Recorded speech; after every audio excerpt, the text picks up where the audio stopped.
Now, I often get approached by a number of clients who actually were potential buyers or buyers of immovable properties. And majority of the time when they contact me, it's a matter of, I found myself in this situation, but there is a problem. I've probably lost money, or there is something wrong with the contract, or the sale itself is just taking a different course, and it's so difficult and it's taking more time than expected. And at this point, I want out. So majority of the time, the reason why this happens is because a lot of people, when they are buying immovable property, they do so on their own without any legal support or legal advice or legal guidance in this instance. Now, because of this, they often find themselves in very difficult situations, like I said, and then they want help getting out of that situation. And majority of the time, it's quite impossible. And then sometimes you can be able to salvage the situation, but then it comes at a cost.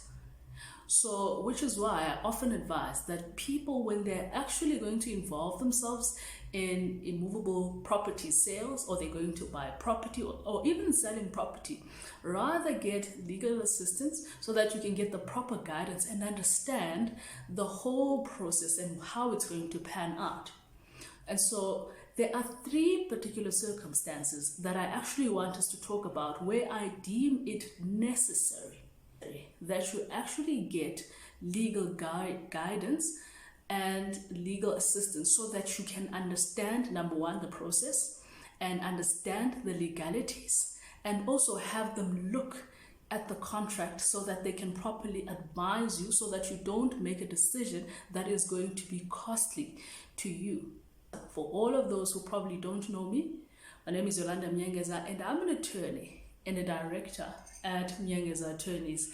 And so today I want us to talk about three particular circumstances where I deem it necessary that you actually get yourself someone who's going to provide you with legal guidance when you're actually purchasing these types of immovable property.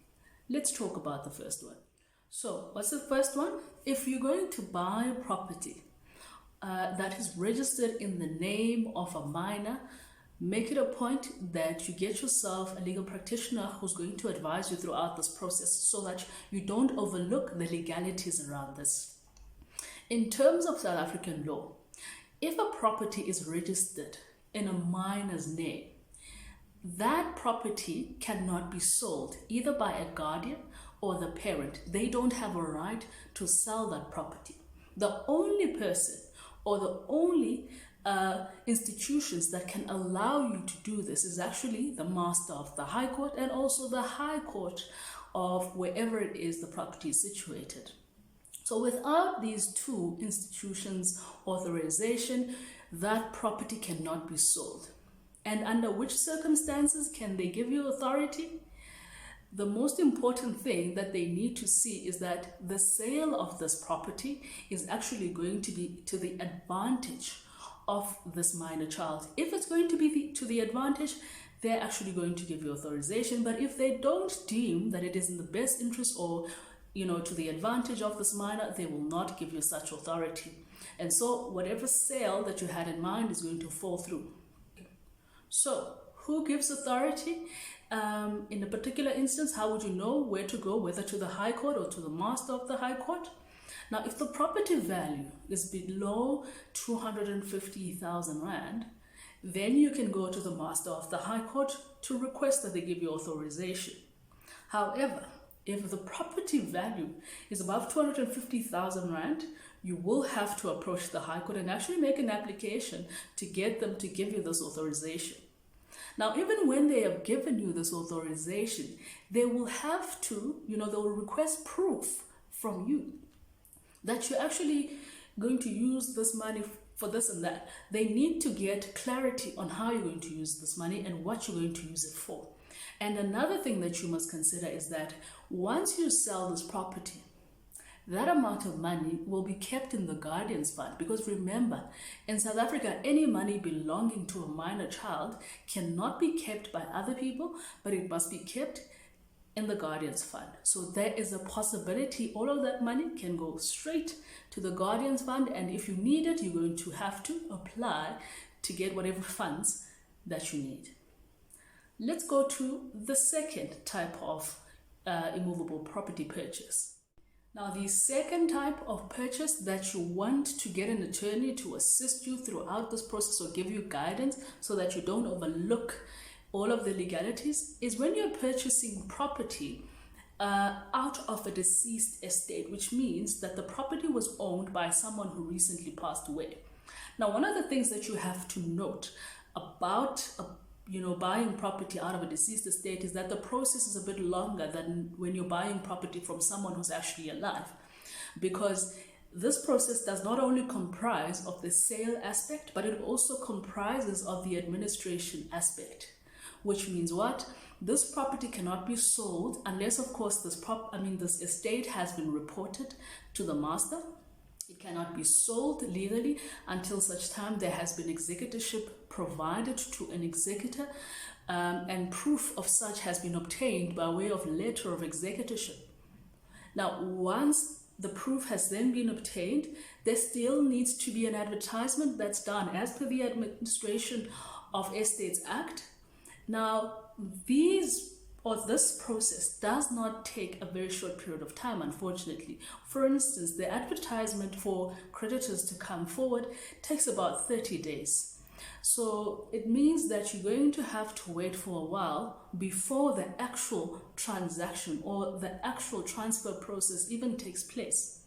Now, once these things have happened, now the next step would be to sign the contract. The executor signs it, and then the conveyancer would have to get involved, and he would need to also get certain consents from all of the heirs. So as much as the executor is signing the paperwork, the people who will be benefiting from this estate still need to provide consent, and with all of these documents, then they need to be taken back to the master so that the master can provide authority to sell the property. Because in this case, again, the master needs to endorse the request to sell this property. So it's not something that's entirely dependent on the heirs. It's not something that's entirely dependent on the executors. The master also has to endorse the sale. So when you're buying property out of this deceased estate, you need to understand this. You need to be aware of this, and you need to make sure that all of the legalities are being followed through.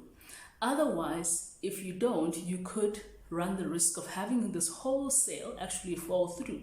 And if you've paid money, you could actually lose money.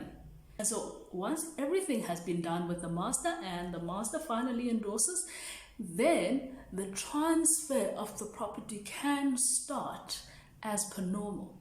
But you know what delays the process? It is part of the fact that it needs to go back and forth to the master, because now this process is twofold. It comprises of the administration aspect.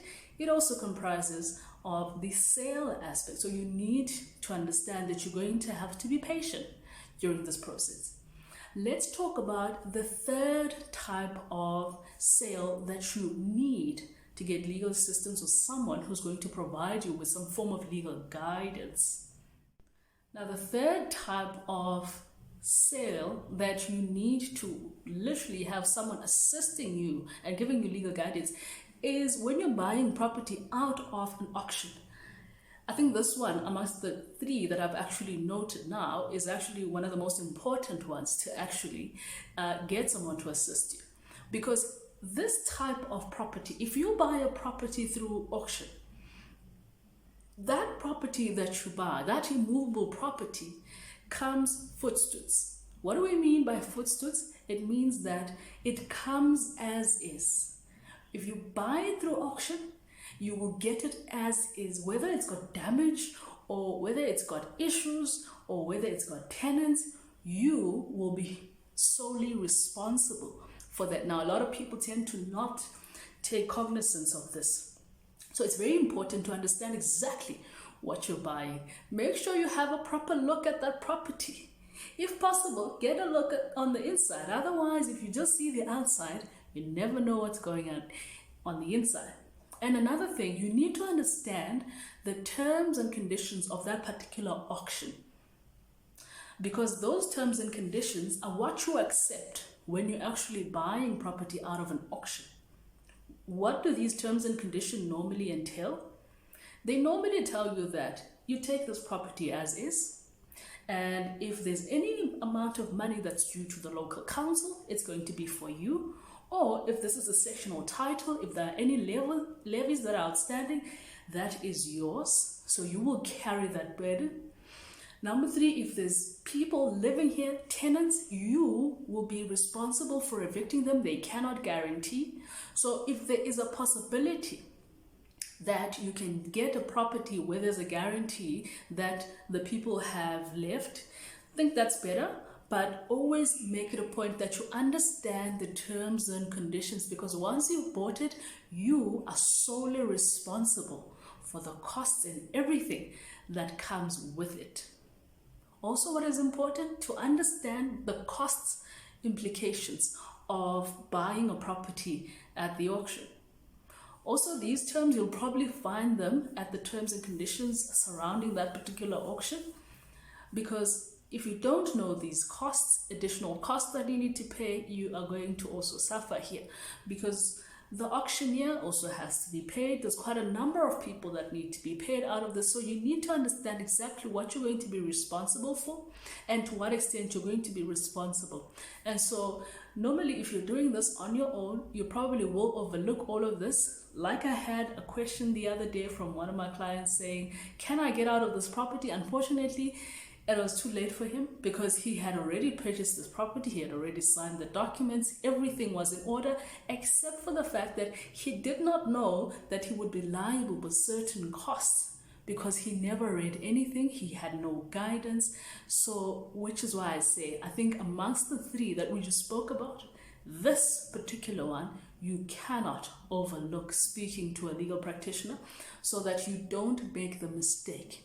Because properties bought in auction are quite cheaper and they're quite nicer to buy, but they do come with a lot of conditions that you need to understand. So we've come to the end of this conversation, and I hope that all we've been speaking about is actually something that you're going to utilize, and it's taught you something that you can use now or in the future. Don't forget that if you know someone who probably needs this information, share it to them so that they can also get this kind of education you have received.